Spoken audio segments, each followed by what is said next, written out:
तो हेलो दोस्तों, आज की इस वीडियो में मेरे पास काफी सारे इंटरेस्टिंग न्यूज है, खासकर पवन सिंह, अक्षरा सिंह और पूरे भोजपुरी इंडस्ट्री की तरफ से। तो वीडियो में लास्ट तक बने रहिएगा, काफी मजा आने वाला है इस वीडियो में। तो सबसे पहले हम बात करते हैं पवन सिंह और ज्योति सिंह के बारे में। तो आज ये बात पवन सिंह ने कोर्ट में पूरी तरह से खुलासा कर दिया कि पवन सिंह ज्योति सिंह से तलाक क्यों चाहते हैं। जी हाँ दोस्तों, दरअसल बिहार न्यूज का मानना यह है कि 2 दिन पहले power star Pawan Singh Ballia court गए हुए थे और उस कोर्ट में उन्होंने ज्योति सिंह के ऊपर यह आरोप लगाया कि ज्योति सिंह का किसी और के साथ गैर संबंध था और ज्योति सिंह दारू भी पीती थी, इसीलिए मैं उनसे तलाक चाहता हूँ। आप लोग अभी स्क्रीन पर बिहार न्यूज के उस आर्टिकल को देख पा रहे होंगे।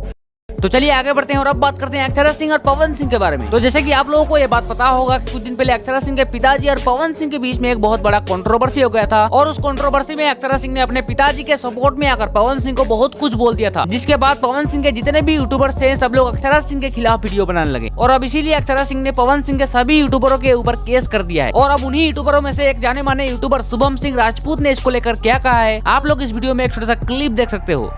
कि फलानवा सिंह ने तब भोजपुरी की शेरनी, तब चिल्ला पिल्ला घंटा शेरनी, उन्होंने केस कर दिया है कुछ यूट्यूबर से। ठीक है, चलिए केस किया मेरा भी नाम आ रहा है, बहुत सारे लोगों का नाम आ रहा है, कोई उससे फर्क पड़ने वाला नहीं है। ठीक है, कर दीजिए, कोई फर्क यहाँ पड़ने वाला नहीं है। तो आज का वीडियो देखकर आप लोगों को कैसा लगा, आप लोग अपनी राय कमेंट बॉक्स में जरूर बताइएगा और वीडियो अच्छा लगा हो तो वीडियो को लाइक करके चैनल को सब्सक्राइब करना मत भूलिएगा। मिलते हैं नेक्स्ट वीडियो में, तब तक के लिए जय हिंद जय भारत।